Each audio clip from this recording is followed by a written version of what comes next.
Hey guys, it's Fred. Thanks for joining me. Have another video here. This here's an Indiana police chief arrested on 17 felony charges. I'm not sure Rising Sun is now in jail. what they are. The chief was arrested last night, now faces 17 felonies. 37-year-old Harless Stephen Hoover had only been leading the department for a little over a year when Indiana State Police launched an investigation. WCPO 9 News reporter Valerie Lyons breaks down the accusations.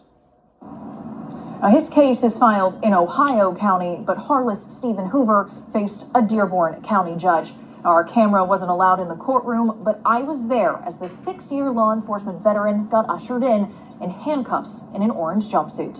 Indiana State Police arrested Hoover Monday night, booking him in the Dearborn County Jail. He's facing 17 felony counts, including bribery, fraud, official misconduct, theft, and ghost employment. Oh, God.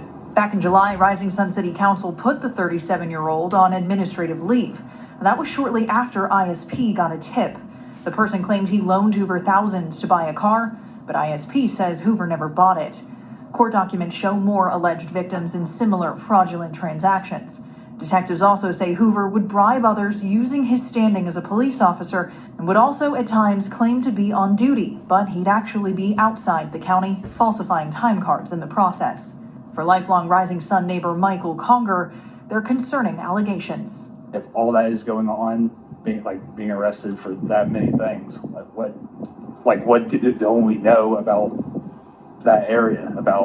Is there somebody below him that's also doing that? Somebody above him? Though he was acting chief at the time, records show Hoover was still an hourly employee.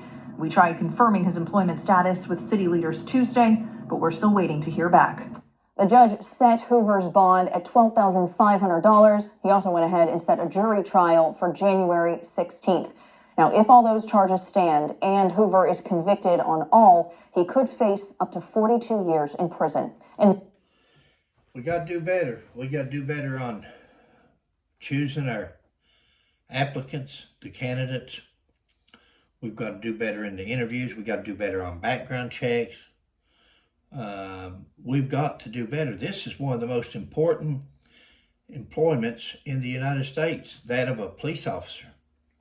When you have the right to take somebody else's freedom from them, to handcuff them, take them and put them behind bars on something that you've seen or say that you've seen or witnessed, and we have officers with this kind of trustworthiness problems.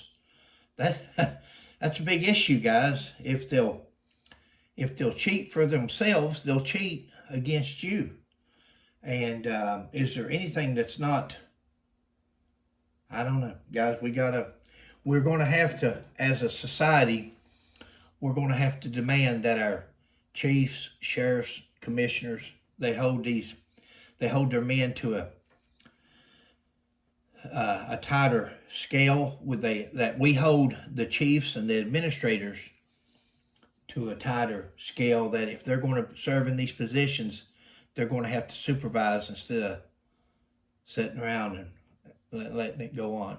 It's Fred. Thanks for joining me. Please like, subscribe, and share.